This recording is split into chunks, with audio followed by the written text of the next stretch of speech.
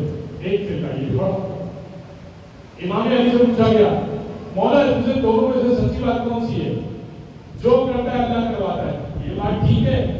جو کرتے ہیں ہم خود کرتے ہیں، یہ بات ٹھیک ہے؟ کیا ٹھیک ہے بھائی؟ کچھ تو ٹھیک ہوگا نا، جو کرتا ہے اللہ کرواتا ہے، یعنی میرا مجلس میں آنا اللہ کی وجہ سے ہے، تو اس کا مطلب ہے کہ میں پھر کوئی گناہ کرتا ہوں تو وہ بھی اللہ پہ ڈال دوں۔ اور ایک یہ ہے کہ جو کچھ کرتا ہوں میں خود کرتا ہوں، سارا اختیار میرا ہے۔ امام نے فرمایا نہیں، بل امرو بین الامر ہے، کچھ تمہارا ہے اور کچھ اللہ کا ہے، معاملہ دونوں امر کے درمیان ہے۔ اسے کہا مولا سمجھائیے۔ امام نے کہا اگر سب کچھ پہ قادر ہو تو یہ فیصلہ کر دیا کرو نا کہ کہاں پیدا ہونا ہے، یہ فیصلہ کر دیا کرو کہاں پیدا ہونا ہے، اور یہ فیصلہ کر دیا کرو کہ کون سی موت پڑھنا ہے، اور یہ فیصلہ کر دیا کرو کہ کب مرنا ہے، اور یہ فیصلہ کر دیا کرو کہ کون سا رزق کھانا ہے اور کون سا نہیں کھانا۔ تمہارے ہاتھ میں ہے کس قبیلے میں پیدا ہونا ہے، کس جگہ پرورش پانی ہے، کس ماں سے پیدا ہونا ہے، کس باپ سے پیدا ہونا ہے، تمہارے ہاتھ میں تو نہیں ہے۔ کس تاریخ کو پیدا ہونا ہے، کس وقت تمہاری موت آئے گی، کس وقت تمہارا رزق آئے گا، کس وقت رزق چلا جائے گا، تمہارے ہاتھ میں نہیں۔ ہاں لیکن کچھ چیز اللہ نے تمہارے ہاتھ میں کی ہے، نیکی اور بدی تمہارے ہاتھ میں ہے، نیکی تم کرتے ہو، بدی تم کرتے ہو۔ چھٹے امام کے دور میں قدریہ فرقہ بہت بڑھ گیا، اتنا بڑھ گیا کہ ہم سب کچھ کرتے ہیں، ہم سب کچھ کرتے ہیں، انسان سب کچھ کر سکتا ہے۔ تو کہاں پھیل گیا؟ مصر میں پھیل گیا۔ تو مصر کے بادشاہ نے خط لکھا، خط لکھنے کے بعد اس نے حجاز میں خط لکھا، اور خط لکھنے کے بعد کہا کوئی ایسا بندہ کو بھیج کہ ان علماء کا منہ بند کروا سکے، کوئی ایسا بندہ بھیج کہ ان علماء کا منہ بند کروا سکے۔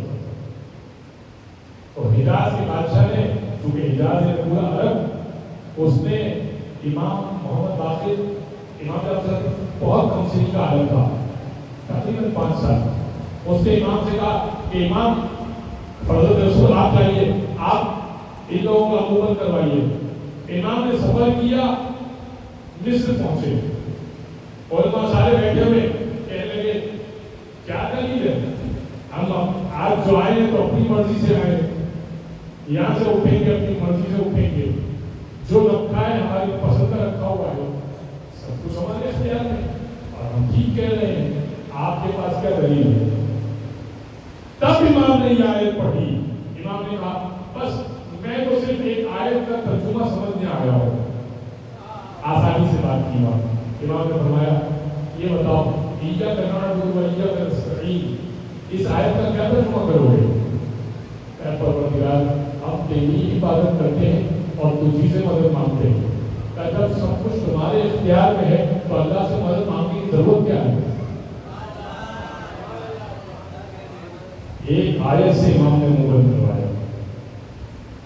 یہ ہوتا ہے امام جو قرآن کو سمجھایا کرتا ہے، حتیٰ کہ امام جب قرآن کو پڑھا کرتے تھے اور کسی دلیل کے ساتھ امام بات کیا کرتے تھے اور امام بات پیش کیا کرتے تھے تو اکثر لوگ یہ کہا کرتے تھے کہ یہ آیت تو ہمارے سامنے کی تھی، یہ تو ہمیں معلوم ہی نہیں تھا، یہ تو ہم روز پڑھتے تھے۔ امام فرماتے تھے روز کا پڑھنا اور ہے اور ہمارا تمہیں پڑھ کے سنانا اور ہے۔ تمہارا پڑھنا تو اور ہے اور ہمارا پڑھنا اور تمہارے دل میں اتر جانا یہ اور ہے۔ دل میں اتارتے ہیں ہمارے لوگ۔ بس حضرت گرامی یہ ہے امام مبین، یہ اہل بیت کے افراد ہیں۔ من رکب نجا ومن تخلف عنها غرق وهوى، جو ان کو چھوڑ دے غرق ہو جائے گا۔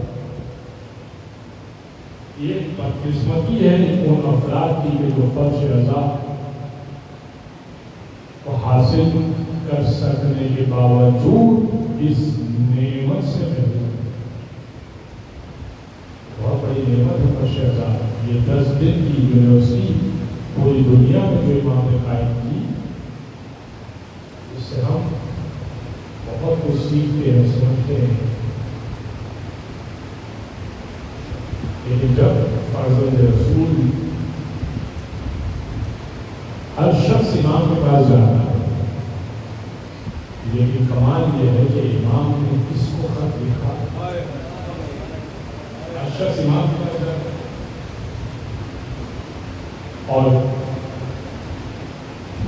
امام نے کس کو خط لکھا۔ اللہ آپ کو انہی ایام رمضان اور مجھے صفت کے اللہ سے علی سے اور منبر زہرا سے میں دعا کرتا ہوں کہ آپ کو مجھے اسی ایام رمضان زیارت امام حسین نصیب فرمائے۔ حضرت حبیب کے مذاہب کے ذریعے علیحدہ سے موجود ہے امام کی خاص دوست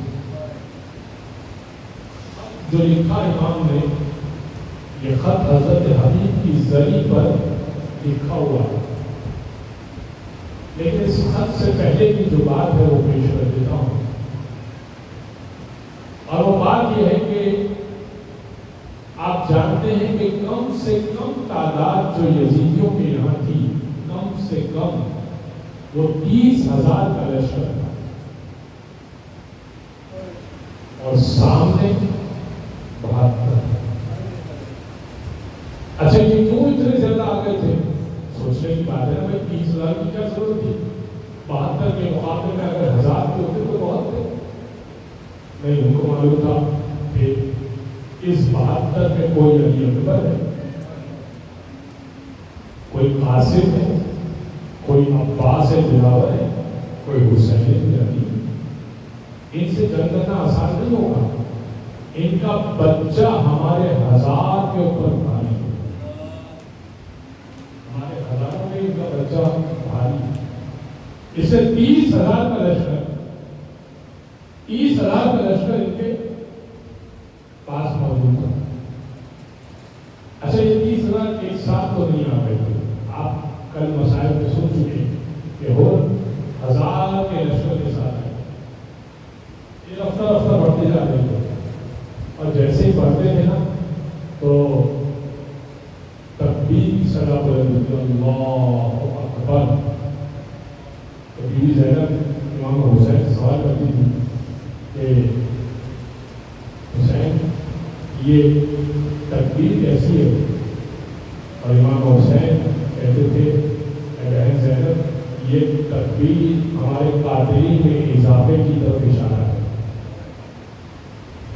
آپ سوچ سکتے ہیں کہ جب بھی تکبیر ہو رہی ہے اور بی بی زینب سوال کر رہی ہے تو بی بی زینب کے دل پر کیا گزر رہی ہے کہ میرے بھائی کو قتل کرنے والے 1000 افراد پڑھ رہے ہیں, 500 افراد پڑھ رہے ہیں, 2000 افراد پڑھ رہے ہیں. پھر آخر بی بی زینب نے کہا تو حسین ایسا کوئی کیوں نہیں ہے کہ جب وہ آئے ہمارے لشکر میں تو ہمارے یہاں سے بھی تکبیر ہو. امام نے کہا ہے تو صحیح, اگر میں خط لکھوں گا تو آئے گا بھی ضرور. 7 محرم کو امام نے 2 جملے کا خط لکھا ہے. طویل خط نہیں ہے, نہ امام کے پاس اتنا وقت ہے نہ, اور امام کو یہ معلوم ہے کہ دوست کتنا سمجھدار ہے. امام نے خط لکھا ہے من الحسین ابن علی الی رجل فقیہ حبیب ابن مظاہر. یہ خط حسین کا حبیب ابن مظاہر رجل فقیہ, ایک مرد جو دین کو سمجھتا ہے, اس کی جانب ہے. انت تعلم قرابتنا من رسول اللہ. حبیب آپ تو جانتے ہیں کہ ہماری کیا نسبت ہے رسول اللہ سے. آپ تو جانتے ہیں کہ ہماری کیا نسبت ہے رسول اللہ سے. فلا تبخل بنا بنفسک, ہمارے معاملے میں بخل سے کنجوسی سے کام نہیں ہے. یجازی کا جدی رسول اللہ, آپ کو اجر رسول اللہ عطا کرے. بس ختم ہو گئی بات. حسین کی بات تمام ہو گئی. کیا لکھا؟ آپ رشتہ داری جانتے ہیں, اپنے معاملے میں کنجوسی سے کام نہیں لینا, اجر رسول اللہ کو. بس خط پہنچا 8 محرم کو حبیب کے دروازے پر. دستک ہوئی, حبیب دوپہر کا کھانا کھا رہے تھے. حبیب نے کہا کہ من فی الباب, دروازے پر کون ہے؟ اس نے کہا انا برید الحسین, میں حسین کا قاصد ہوں. حبیب نے لقمے کو چھوڑا اور کہا کہ پروردگار تیرے رسول کا حکم تھا کہ کھانے کے وقت کسی کے احترام کے لیے نہ اٹھا کرو, مگر یہ تو حجت خدا کا خط ہے. اگر حجت خدا کا خط آ گیا تو میں احترام کے لیے تو اٹھنا پڑے گا. بس دیوانے کو چھوڑا, گئے, خط پڑھا, فوراً طے کیا کہ جانا ہے. سمجھ گئے حسین درگاہ آدھا میں کہاں ہے. 3 جملے سے سمجھ گئے. حبیب غلام سے کہا کوفہ کے بعد چلا جا, رات ہوگی نا مغرب کے قریب اندھیرا چھا جائے گا, میں تیرے پاس آ جاؤں گا. اندر آئے تو اللہ نے کہا خیریت یہ لوگ کہاں حسین کا خط آیا تھا. کہہ رہے تھے کہ حبیب میرے بارے میں بغل سے کام, اپنے یہ بغل سے کام نہ لینا میرے بارے میں. تو کیا سوچا آپ نے؟ میں سوچ رہا ہوں کہ جاؤں میں رہنا چاہوں. زوجہ نے کہا تو پھر ایسا کیجیے, میرے ہاتھ کے کڑے اور کنگن آپ پہن لیں اور اپنی تلوار مجھے دیں. زہرا کا لاڈلا اکیلا ہے اور آپ یہ کہہ رہے ہیں کہ میں سوچ رہا ہوں. بس کنیز میں تیرا امتحان لینا چاہ رہا تھا, میں مطمئن ہو گیا کل قیامت کے دن سیدہ کے سامنے میں سرخرو ہو جاؤں گا تیرے حوالے سے بھی. میں جاتا ہوں, خدا حافظ. بس حضرت حبیب چلے, راستے میں مسلم ابن اوسیہ مل گئے. مسلم ابن اوسیہ نے کہا حبیب بڑی جلدی میں کہیں جا رہے. کہا حبیب کہاں جا رہے ہو؟ کہا حسین کا خط نہیں دے ہو. کہ تمہیں نہیں معلوم حسین کس غربت میں ہے؟ کہا کیا ہوا حسین کو؟ کہا حسین کو کربلا میں برابر میں گھیر دیا. اللہ آپ کو زیادہ نصیب کرے کہ یہ آپ میری بات سمجھ سکیں گے. کوفہ کربلا میں زیادہ فاصلہ نہیں ہے. حبیب کہہ رہے کربلا میں حسین کو گھیر دیا, ہماری ضرورت ہے. مسلم نے کہا تو حبیب مجھے کہاں چھوڑ رہے ہو؟ حبیب مجھے کہاں چھوڑ رہے ہو؟ چلو, کیا گھوڑا مگر ایک ہے. مسلم نے کہا تو میں اپنی سواری لے کر آتا ہوں, کچھ دیر رک سکتے ہو؟ حبیب نے کہا نہیں, کچھ دیر نہیں رک سکتا. اچھا